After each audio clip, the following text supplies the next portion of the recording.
You're listening to Parenting Our Future. I'm parenting expert Robbin McManne, author of The Yelling Cure and founder of Parenting for Connection. My podcast is all about providing you with the tools and solutions you need in all different areas of your parenting so you can create strong connections with your kids, get all the cooperation you want, and live a life that is full of joy and connection.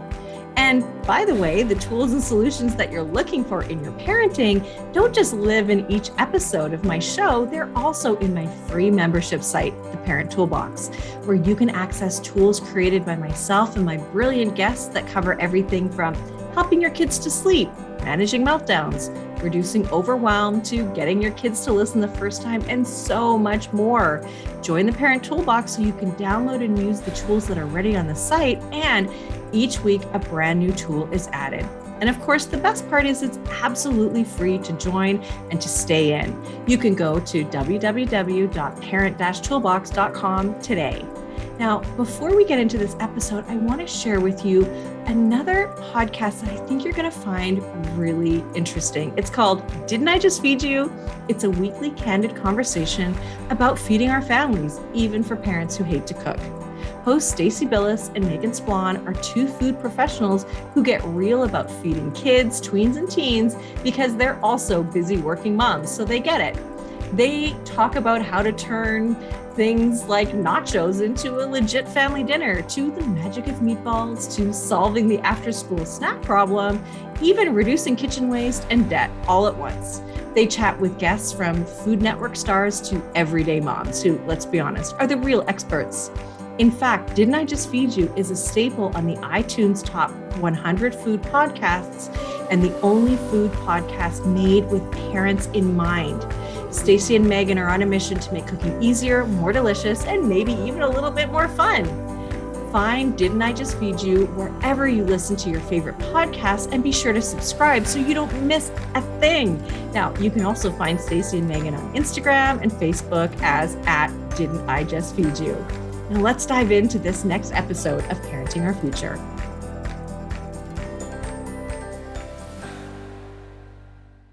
Hi, everybody. Welcome back to Parenting Our Future. It's Robbin McManne here. And, we're going to dive into a topic that I think causes parents a lot of confusion, maybe worry, fear. And that is, what happens if your child is questioning their sexual identity, their sexual preference?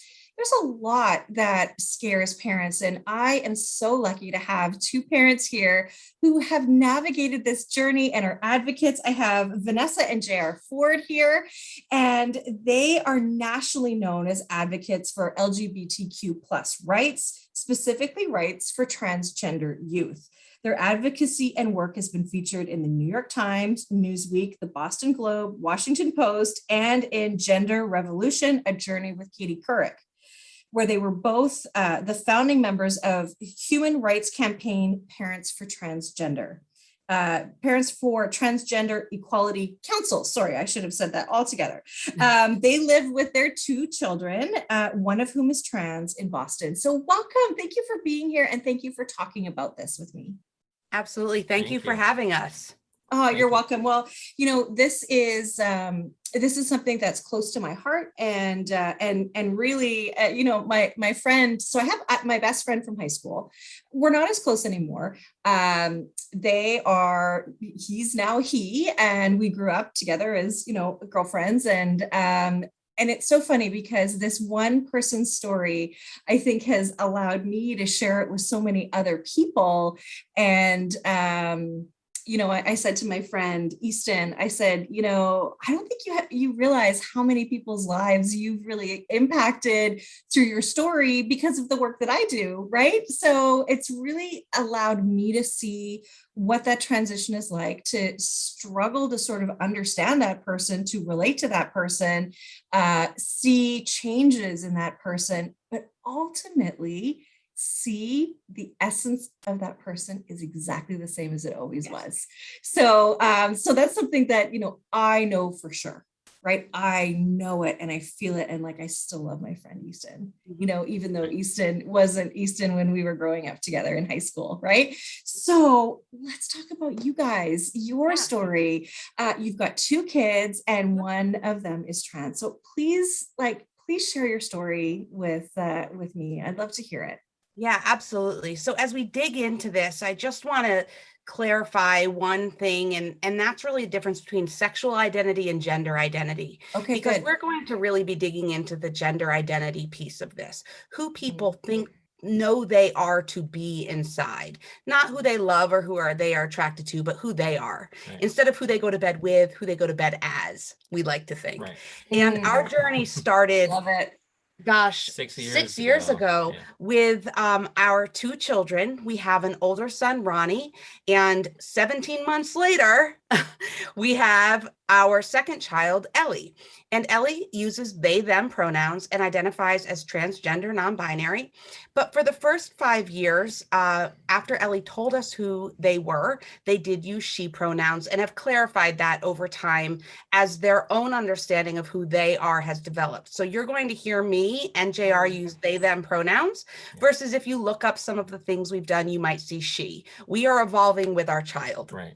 Great to know. Thank you. Okay. Yes. And I want to ask you some stuff about that after you tell me your story. Absolutely. So we thought we had two sons when our kids were small, but we found out something completely different. We had this second child who we thought was our son, who loved dresses, who loved cars and dresses. So we, on their fourth birthday, threw a birthday party, and we thought our son at the time really wanted to just express themselves. So they were in a dress and wore car shoes. And we had all these people here celebrating. And we have this beautiful picture of Ellie just looking up at this birthday cake. It was a frozen themed birthday cake, smiling. And that night, as we were walking up the stairs, I said to them, "You are my favorite princess boy." And Ellie turned to me, looked me in the eyes and said, "I'm not a boy. I'm a girl in my heart and my brain." They were 4 years old. At which point I said, "Let's go brush our teeth and go to bed." Yeah. And let me go downstairs and figure this out. Yeah. Let's, clearly we need to figure this out. And over the next few months, it became very clear. We had a very insistent, consistent, and persistently verbal child who said, "I am she, I am a girl, call me sister, this is who I am." And with the support of some folks in our network in Washington, D.C. at the time, we decided to listen, because everything that we had heard taught us, and everything that we learned in those first few months taught us that the key to a child who is trans being successful and being happy and thriving is parental support. And 100%. we also, that parental support is so important. JR was the one who really supported first. People assume it was the mom. I'm the talkative one. Yeah. I was going to ask you, JR, as a dad having two boys, there's something about that, right? I have two boys, right? And I know my husband loves it. He talks to them about sports. He, does guy stuff with them. So how did that feel for you? Back then, 6 years ago, it was still a unique time, when we were, in the midst of their early transition, we had already started to really think about and consider, what was going on before Ellie announced to us who they were. So, through the dresses, through the, the princess dresses, looking at how they were kind of transitioning already before us, and us kind of picking up on certain things. I mean, we didn't really know what was going on until their birthday.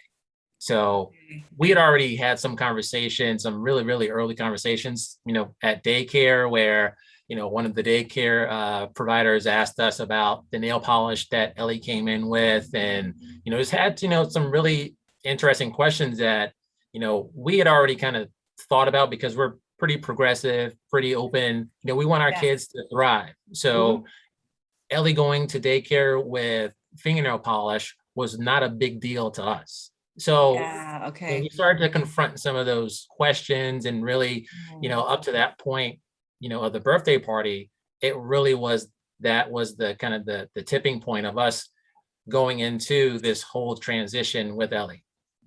And I think what, JR made really clear to me in the beginning is that we needed to listen to our child, that our child was telling us who they were. And we also saw a drastic difference in how Ellie presented to the world when they were able to be themselves, when they were able to be called a girl, when they were able to be called she, when their brother called them sister. All of those things were very, very salient to us. And we got the support we needed. And when Ellie transitioned, and we talk about transitioning in young children as social. There's no medical intervention that we're talking about. I just want to be really clear. It's usually a name. It's how the child presents to the world. So clothing, it's hair is a really big part of it. In the book we wrote, Calvin, our main character, transitions to live as himself, and he gets a haircut. These are seminal pieces of a young trans child's experience. However, every child's experience is different. Right. Our child was in a family where we allowed this exploration to happen. And we immediately had a really safe kid who was thriving, who had a school that was supporting them, who had family that was supporting them, who was proud of who they were. Yeah. And so we decided early on, let's share our story, much like your friend and the sharing of his story. People don't know what they don't know. And when you're able to make a connection to a personal story or to a person, it can really open your eyes. And we decided to kind of take the national stage in some ways to say, this is our family, this is who we are, this is our story, and allow people to get to know us. So if they didn't have anybody in their immediate life, they could feel like they were connected to somebody and connected to this journey in a way that would open eyes and allow other parents to listen to their children as well. Mm. That's really beautiful, and I so applaud the fact that you listened, that you just listened, right? A lot of parents, that would scare them. Parents may double down and say, nope, you're going into cadets, you're going into boy things, right? Yep. But instead, and I think maybe that things don't happen by accident too, right? Yep. You got this child, this child is yours because of you are the right parents for this child, right? And you don't know what the journey is going to be like as a parent, and so the listening piece is really key, because your kids are telling you who they are. They absolutely are. So you also said too that the way to affirm your child is through you said like social channels. I don't know if that's the right word to use, but socially, social transition. Yep. Right. So name, clothing, hairstyle, and pronouns, right? Yep. Yeah. Pronouns and those are not, the pronouns are really the kingpin here. We use them in everyday life in every aspect of our lives, but they really do identify who we are to the world and how the world sees us. Yeah. And so for us, that switching of a pronoun to she, or in the last 2 years, and we can talk a little bit more about this, to now they, really affirms that child in saying, we see you. Right. We see that you are who you say you are. And any of the worries or the fear or those things you talked about at the beginning, those are on us as parents to handle. And we need to handle our stuff. That's our stuff. Right. We need to handle that behind the scenes, get the support, network, find other families, connect, so that our children can be who they are. Regardless if they're trans or not, we want our children to be uniquely who they are and thrive. Yeah, as a kid, you are as honest and innocent as you can be. As adults, we have a lot of lived experiences, a lot of trauma that we have, taken in over the course of our lives. So we can understand where people can be, nervous or apprehensive about if they have a child or someone in their family who's transitioning, where they might not understand any of it, but at least being open to listening, to hearing, and as we said, to affirming and supporting them is one of those foundational stepstones. And I will say that it's life-saving work too, Robbin. Affirming trans youth saves lives. Period. There is staggering numbers of teens who are and are gay and trans, and the suicide rates when they aren't supported and affirmed is so high. And even higher for those who are trans. So this is a health crisis to not affirm, right? To not support your child. And look, I want to say, you haven't said it, but it's not personal. It's not about you. Don't make it about you. Don't make it about the wedding that you had in your mind that maybe they will or won't have. It's not about you. It's not about that. It is your child thriving that you want, whether they're gay, straight, trans, non-binary, whatever. That doesn't matter, but it does to some people, and it makes them really scared, and it challenges their faith, and lots of stuff gets in the way, right? And so, what is your message to, and we're going to talk about your book too, because your book is really great, but what is your message to parents that are really struggling and are like, no, I don't accept this. You are a boy, period. There's no such thing as this, or this is a mental illness, or right. So there are going to be people who believe these things, and there are people right now in legislatures across the country making bills to hurt trans youth around medical care, sports, even criminalizing parents who support their trans youth. So there are people who believe these things. However, people evolve, people change, and stories matter. I would say to the parents listening to this, if you have someone in your life and you are listening and thinking, I would never do that, ask yourself, what would you do to save your child? What would you do to ensure that your child is thriving and being happy? And what work do you need to do to ensure that happens? And that is likely reaching out to the network of thousands of parents like ourselves, whether it's just reaching out to us, JR and Vanessa Ford. We're here, we're telling our story, and we can connect you to people, but you're not going to go it alone. There are plenty of people through history who have supported trans, two-spirited people in Native American cultures, for example, non-binary folks. In all cultures, there are people supporting, and that includes people who share your religious background, who share your political background beliefs. Trans children are not just coming from liberal progressive families in blue states, right? They are all over the country, and there are thousands of us, and we can get you connected into the network so you can see your kid thrive too and be safe and survive. Yeah, that's really beautiful. And for any Canadians listening, I'm Canadian. You also would you have resources for them too? Yeah, absolutely. I think the resources cross these boundaries that we have. And I know that the laws may be different. I'm talking about the anti-trans bills here in the United States. We are not a good model for supporting trans youth right now from other countries looking in. But I'd be really interested. I have a number of friends in Canada. We know a lot of Canadians with trans youth. These are universal topics about raising kids who have gender diverse backgrounds and expressions and identities. Yeah. Okay. Well, okay. So I want to talk about two things next. What do you mean? Let's just clarify for people what they, them, and non-binary really means. Because like I understand boy, girl, but I don't understand the non-binary as much.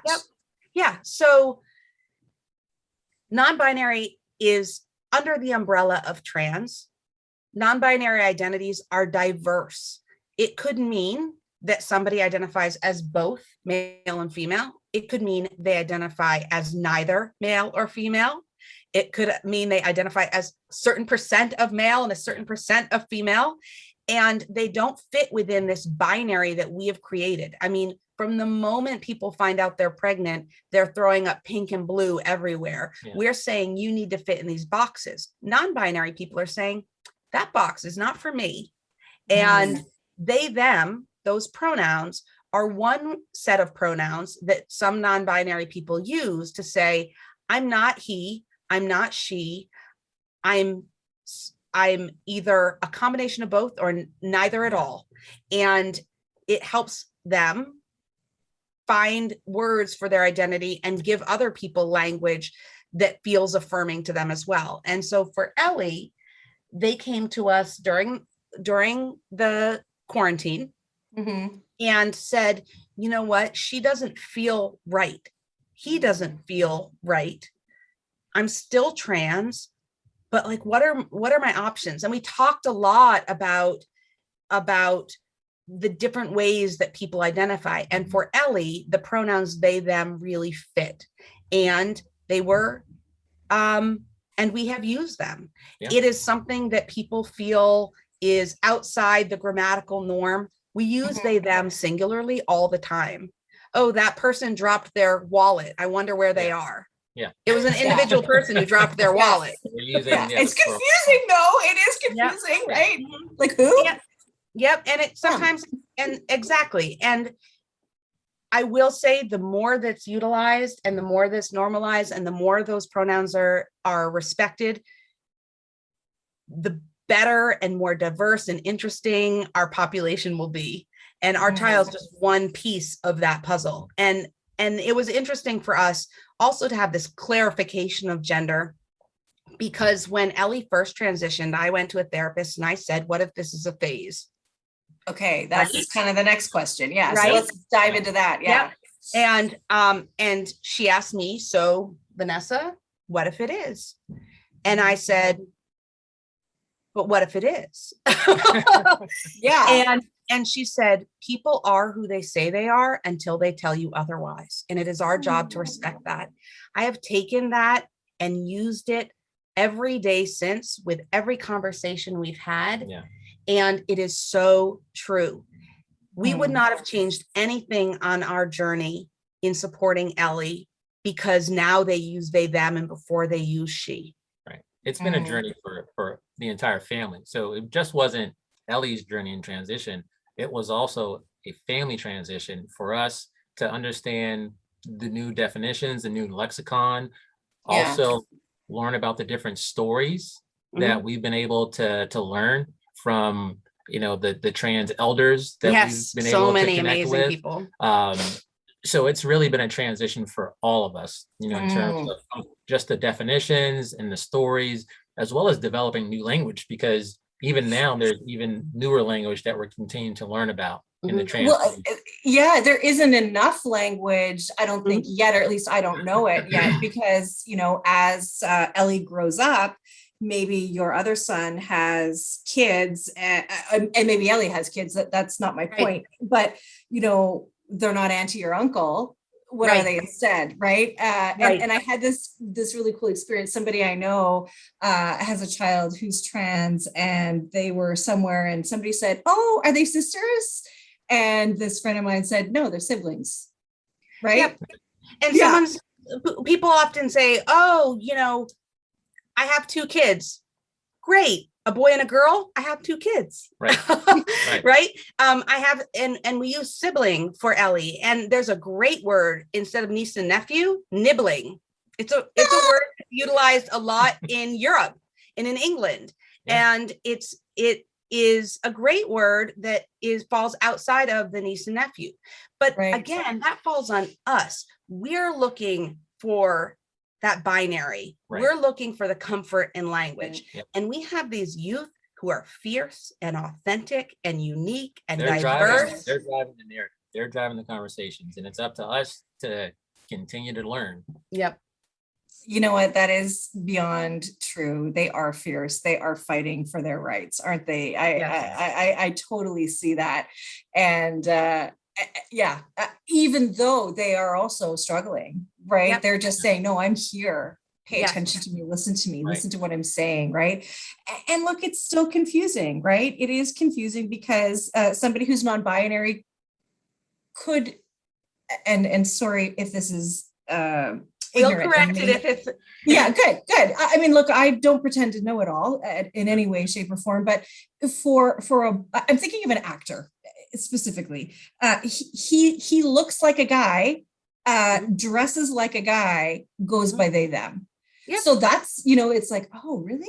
So they Yeah. present masculine, Yeah. but identify as non-binary. And you know what? That's on us. We've been socialized to put this look. And when we look at gender, it's really a combination of four things. Gender and sexuality. It's how you present to the world. Mm-hmm. It's the roles we play. It's our identity, and it's who we love. And it's how the world perceives us. The who we love is really your sexual identity piece, which is a completely other category, which can be complex. But again, it's how we choose to present to the world our expression, the roles we play in gender, and we know how gendered roles are in our country and in both of our countries, how the world perceives us, and how we identify. And all of those things make up gender, which is complex. And gender is on a spectrum.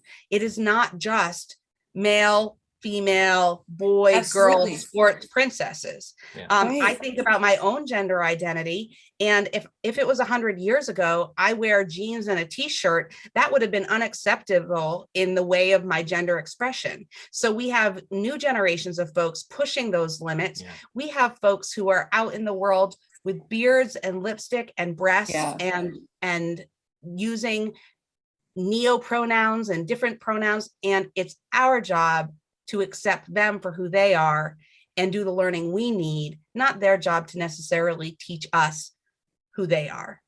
Mm-hmm. Interesting. Right. Okay. So gender is how you present yourself to the world. Yep. The roles that we play in terms of gender, right? Who we love and how the world. Who we love is the sexual part of that. So gender and who you love, there's sexuality and there's gender, and they are conflated. Like a lot of times people get up in arms like, oh my goodness, there's this book coming out about a transgender child. We shouldn't be talking about sex with children. This isn't talking about sex. This is talking about identity and who we see ourselves to be. Yeah.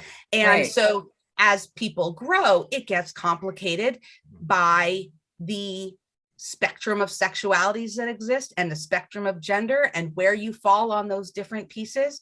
But for our child, who is now 10 and a half, started living as themselves when they were 4 and a half, we're really looking at that gender, how they express themselves to the world, the roles they play or don't play, and the way the world perceives them, that and their identity in all of that structure that is that social structure around them. It is complex. Right. And complex. Think about the LGBT. The T is about your identity, not about who you love. Right. Mm-hmm. Okay. That's great. And so when we look at consistently, insistently, and persistently, let's talk about it. That is from your child's perspective, because what I understand to be true is they have had these feelings long before they've ever communicated it. And when they communicate it, right, consistently, insistently, and persistently, you better pay attention, right? So go ahead. And I was talking with some girlfriends last night. We all have trans kids, we might get our glass of wine and then have a FaceTime, and then we'll get the parents together and the significant others. But I was asking them about insistent, consistent, and persistent, because these are the framework that is in the DSM for diagnosing gender dysmorphia. Gender dysphoria. So to get diagnosed, to get access to medical care, because you need a diagnosis to be able to access medical care. It's very complicated. And there's a lot of gatekeepers, Robbin. There are diagnoses, and they look at the insistent, consistent, and persistent part. However, what about that 12-year-old child who's been in a family that says, no, you're going to wear a dress. You were born female. This is the role you're going to play. This is what you're going to wear. This is how you're going to present to the world. They haven't had the opportunity to be insistent, consistent, or persistent. They may have had those pieces in their head for a period of time, but they've been oppressed by the family that's supposed to support them. So they may very well still be trans, even if they haven't been insistent, consistent, and persistent, because they haven't been in a family that would allow them to do so, if that makes sense. Yeah, it totally does. Yeah, right. Okay, wait. Yes, go for it. I know. So, okay, now, as a Canadian, I don't know if it's different. I have no idea. But you're saying that you have to be diagnosed as trans. Not a mental condition. No, it's so. No. Okay, sorry. Can I just? Yeah. But and I think we talked about this when I talked to John Sovek about this topic in a previous episode. But there is a trans dysmorphia, right? Is that the right word? Dysphoria. It's been a long week. It's called gender dysphoria. Yeah. Okay, so that has to be present in order for people to get medical help. What do you mean? Yeah. So in the United States and in many places, access to medical care for trans people is very difficult. There are many hurdles to cross. So do you mean just regular medical care? Like I got a sore throat, I might have strep throat, or are we talking about? It can go all directions. We once brought Ellie into an emergency room because they fell off the couch that they were walking on the top of, because our child, like everyone else, we thought they broke their hip. And during intake, the person wanted to know all about their gender identity. They wanted to know all about if they'd had medical intervention. And so imagine what that was like for my child.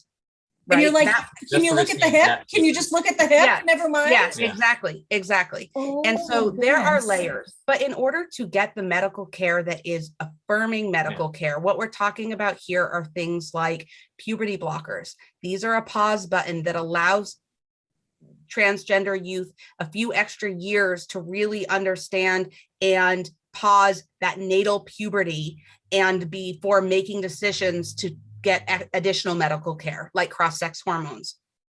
To get puberty blockers in many cases in the United States, you need to go through psychological care. You might need a letter from a provider. You need to be seen by the endocrinologist. You need to meet certain criteria. There is gatekeeping at every stage, and it starts with the insurance companies who are requesting these diagnoses. So there's a lot of push to say, this is not a mental illness. However, it's in the DSM, which is the diagnostic tool. And the diagnostic tool allows people access to medical care through these gatekeeping structures. But so I misspoke, but I was going along the same lines that you have to be labeled or designated under these conditions within that platform and that framework in order to receive care through your insurance providers. Yep. And the fear is that if you aren't, that maybe a child is going to ask for puberty blockers. What, just because? Like I can't see anybody wanting that unless they are trans. Right, exactly. And so medical care is really kind of the hot button topic right now around trans youth in our country. In the United States, in Texas, in Texas, there were 52 anti-trans youth-focused bills put forward this year alone. 52, wow. An insane number. And each of those, one, it failed, but one would say that a parent could be considered a child abuser for affirming their transgender child. Others would say it would be a felony to provide puberty blockers or trans affirming care to youth. And these, that trans girls can't play in sports. They're not even talking about trans boys, but trans boys can't play in sports. These are really complex issues. And there are so many people with firmly held beliefs who are so disconnected from the lives of our children trying to legislate what can happen to their bodies. It is really alarming. Wow. Well, when you talk about sports and different things like that, I think I was surprised and really proud to see that in this last Olympics, the Summer Olympics, actually Team Canada, the soccer players. has trans, non-binary, I think. Yep.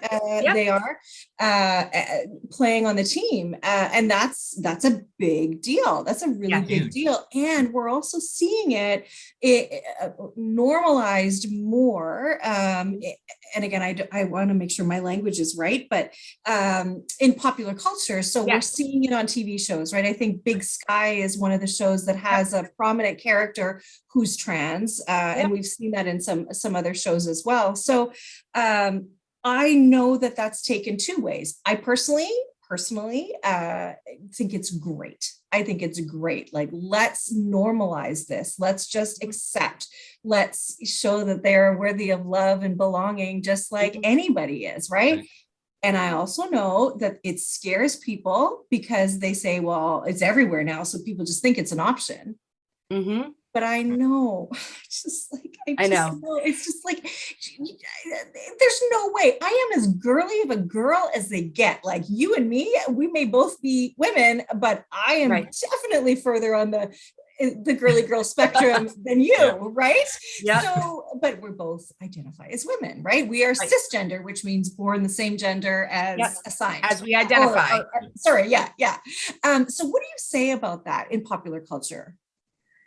I have a lot of thoughts, but I'm the talker. You're the talker, but I'm the talker. I will say that Ellie definitely is very close to JR, and we kind of have an internal rivalry where Ellie will go to JR more, but I'm the talker.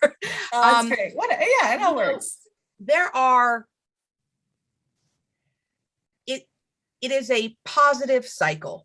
What we are seeing is a culture that is starting to recognize and affirm and support people with different gender identities. And because of that, you're starting to get more families who are hearing from their children and supporting. You're starting to get more schools who are recognizing the gender diversity of their student body and starting groups that allow people to come out. So while some people may say, oh, because it's in popular culture, people just want to be this, and they're trying to have a trend, right?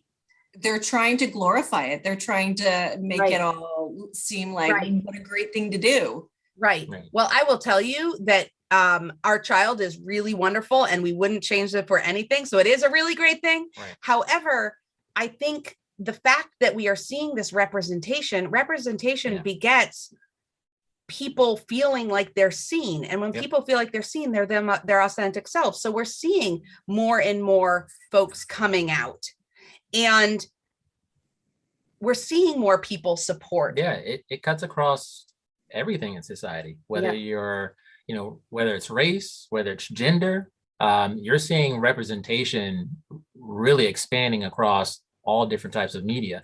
And it's creating a space for everyone now, where, 10, 15 years ago, if there were someone who was non-binary or trans in, in major movies or in TV, it would be a huge issue. Nowadays, it's becoming more commonplace, and it's creating a safer space for people to be themselves. So this idea that it's a trend and we're seeing more people come out, it's really a reflection of how much the work of the people that came before us have done to allow people like us to support our kid. And the schools and the libraries and grandparents, there's whole communities of people out there supporting. I don't have the statistics off the top of my head, but there are a large number of our youth who identify as LGBTQ+. And the more representation that we see in movies, in television, in Demi Lovato coming out as non-binary, and using they, them pronouns, for example. I didn't know that. Oh, yes. Yes, good for them. Exactly. They are living their truth. And what does that do? That doesn't make someone say, I want to be trans. It gives someone permission to say, I see myself in them.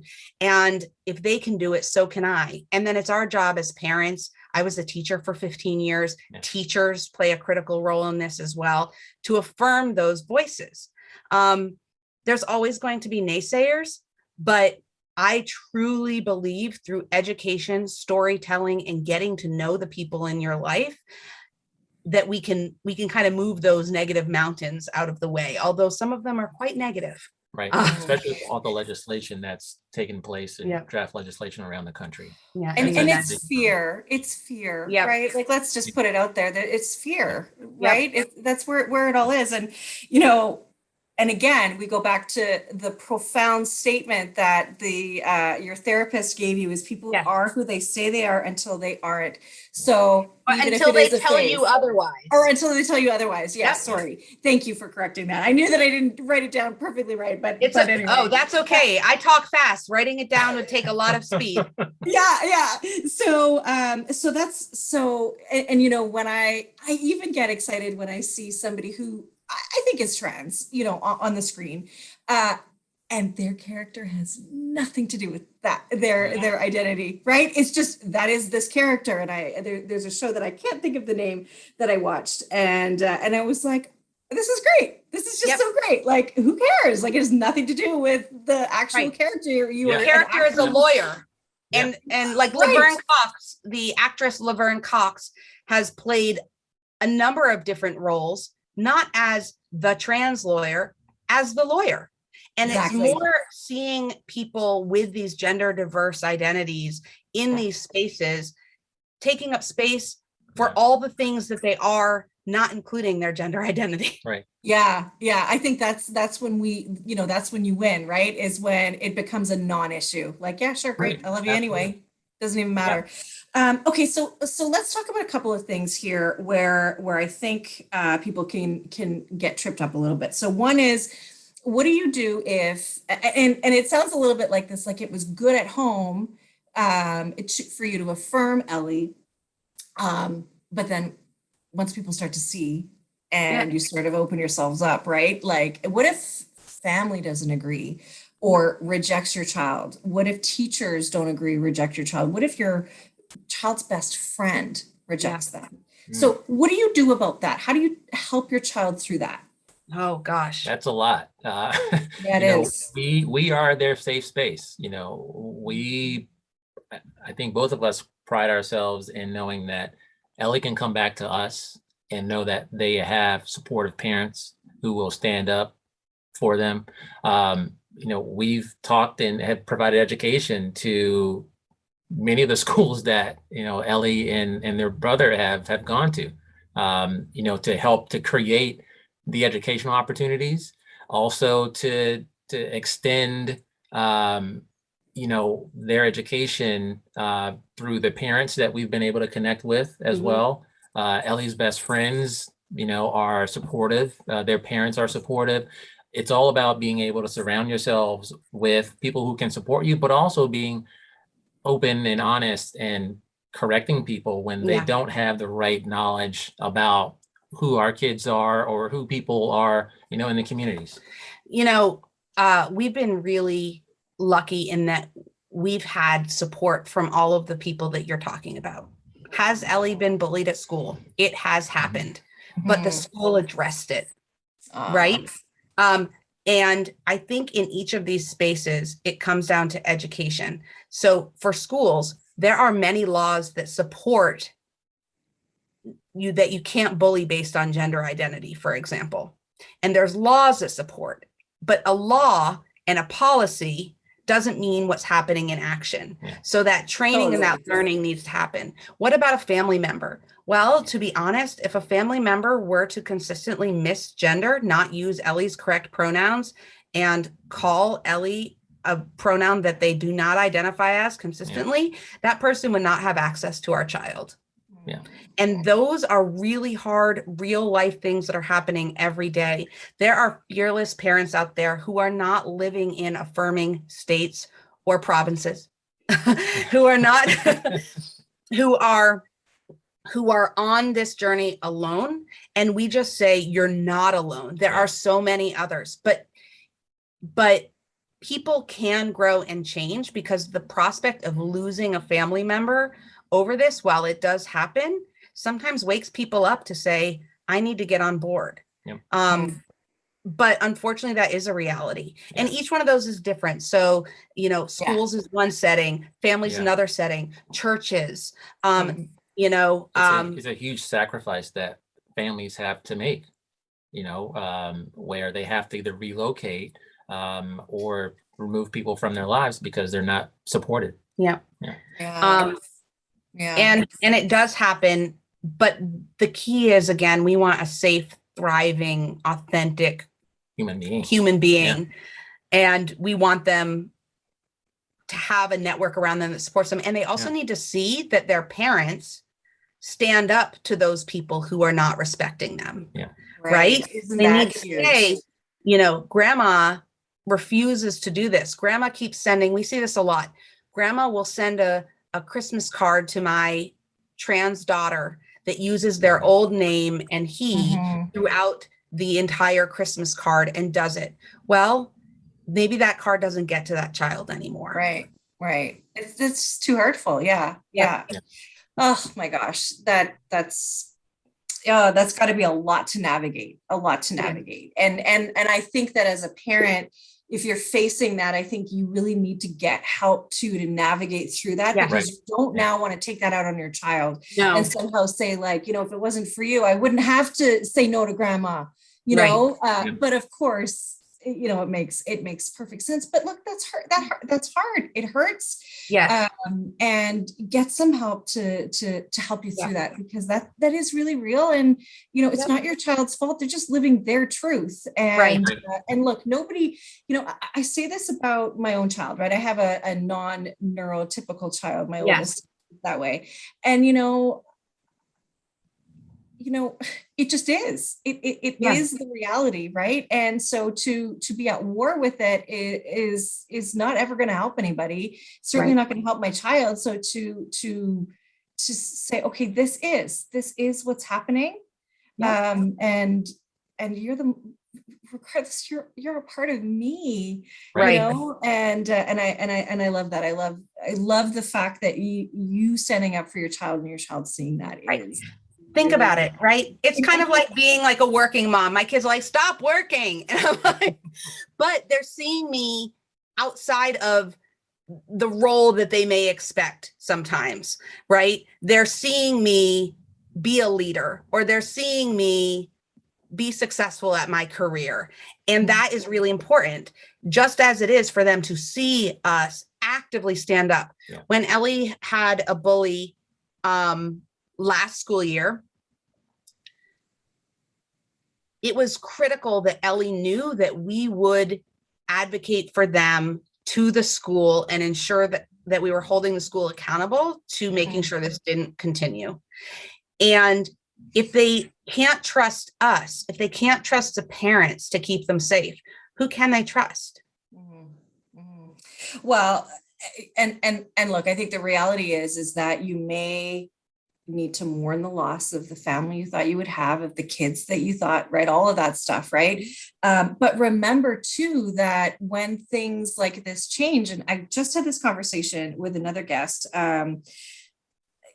having that non-neurotypical child, it does actually, for me, it opens life up to other beautiful wonders, other different things that we never knew would be a part of our lives, connections we've made with other people. I would not be in this line of work if it wasn't for my child, right? You wouldn't have written your book, Calvin, if it wasn't for this. It wouldn't be an activist, right? And be change makers in this world. That is really beautiful and powerful. And we need to look at it from that perspective, as well as, look at all the things that I've lost. Actually, let's look at what you're gaining in your life too, right? Don't you agree? Yeah, that's a great point.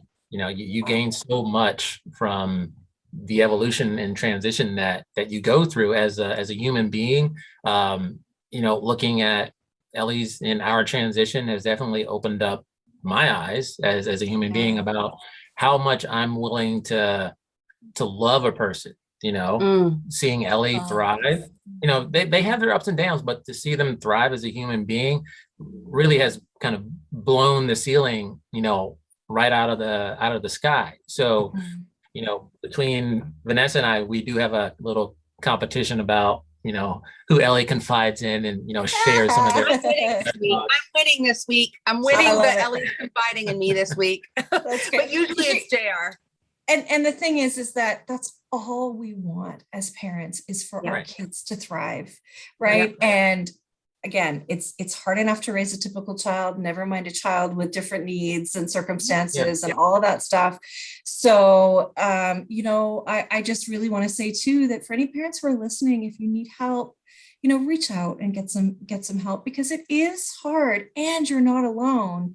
And right. I think, one thing that we really need to have for each other is massive amounts of grace. Mm-hmm. I think our trans kids need to have some grace for us for getting it wrong, for making mistakes, for not understanding, for putting our foot in our mouths sometimes, and for grace for people who are trying, but like I said, don't get it always right. Grace for mom and dad, right? But then we need to have grace for other people who don't understand, who judge us, who judge our child, right? And I think that's something that comes up a lot in parent communities, this idea of grace is so critical, but too much grace is problematic. So I can't use grace as an excuse to misgender my child consistently over a long period of time, right? Oh, okay. Yeah, right. So you got to have some boundaries. 100%. Yes, exactly. Yeah. Right. Yes, exactly. And so I think part of it is there is learning, right? But you got to do the work. Yeah. You got to do the work to learn and reach out. We have a website, and this website is not so JR and I can make gobbles of money. There's no money coming in. I'm sure there is no money in it. Yeah. No money in this. But we have a website, and it's just jrandvanessaford.com. And we have a contact us. That contact us is specifically for parents who find us, who say, I am in Saskatchewan. What resources are in Saskatchewan? Right? And we're not going to know where the resources are, but we're connected enough that we can help connect that person to the resources, or be maybe the first parents they talk to who are going through that. Because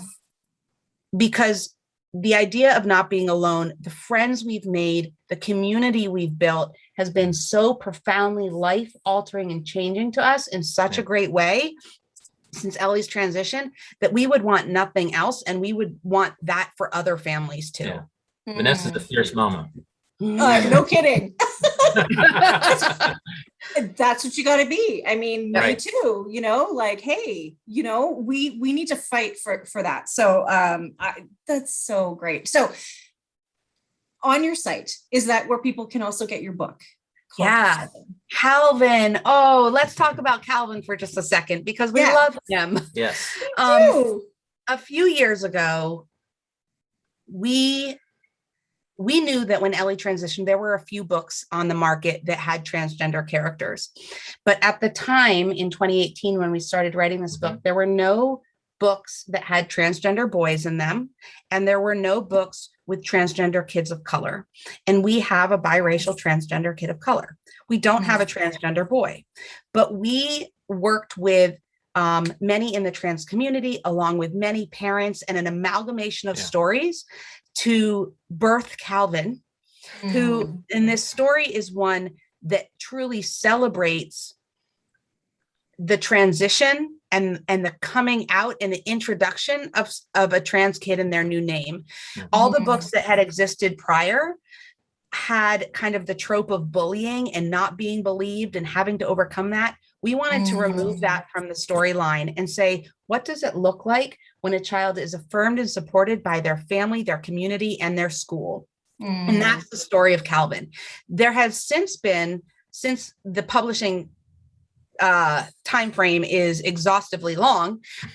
We have a number of other friends who've written beautiful books. My Sister Daisy, Born Ready, My Rainbow, my brother Aiden. There have been all these great books that have come out that Calvin hopefully will join their ranks of these diverse stories of trans youth. From siblings' perspectives, from the child's perspective, from the parent's perspective, so that there's lots of stories. And we're really excited for Calvin to find his home in many of your homes. Oh, that would be wonderful. I have read the book and it's really lovely. It is positive, and it shows how parents who are tuned in and just want to support their kid, meet them where they are, not where they think they should be, and how that does make a difference and make the transition all the more easy. And again, I want to just say that sentence again that I may get wrong, but people are who they say they are until they say Otherwise. Okay, good. Got it. Yep. Before they Awesome. tell you otherwise, before they Yep. say otherwise. People are who they say they are until they tell you otherwise. Yep. Yeah. Okay. Absolutely. That is so great. So I'm going to put all of your contact information in the show notes. Please reach out to JR and Vanessa Ford. They are here for you, like they said. And if they can't help you, they know somebody who can. So We'll find somebody Yeah. for you. yeah. And it takes a village, right? And find your people who you can connect with so you don't have to feel so alone. And so you don't have to struggle and suffer because you don't have to, No. right? And it's a beautiful journey, Robbin. It really is. Yeah. And if I could say one thing to parents listening who think, who are still questioning this whole journey, I just want to say it's beautiful. It's amazing to watch your kid be their authentic self. And that's all we really want for Ellie. It's what we want for Ronnie. Heck, I was about to curse. It's what we want for ourselves, right? To live authentically. Yeah. And so, you don't have to be alone in this. You're not alone in this. And your child is not the only one. There are Right. many kids out there and connections for kids and Mhm. supports. Just reach out. Yeah, that's beautiful. Well, say hello to Ronnie and Ellie for me because will. they sound like You will. amazing kids. And thank you so much for sharing. And thank you for opening up and telling us your story. This is hopefully going to help a lot of people. Wonderful. Thank you Thank for you. having us.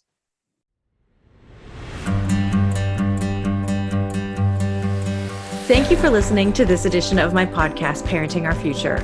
I'm parent coach Robbin McManne, and if you're enjoying this podcast, please share it with someone who you think might also need to hear this message. And don't forget to subscribe, and if you like my work, I would be grateful if you gave me a 5-star rating. For those of you who like my content and want more, visit me at yellingcurebook.com to get your copy of my book and to find other resources to help you. Until next time, I am wishing you and your family peace and connection.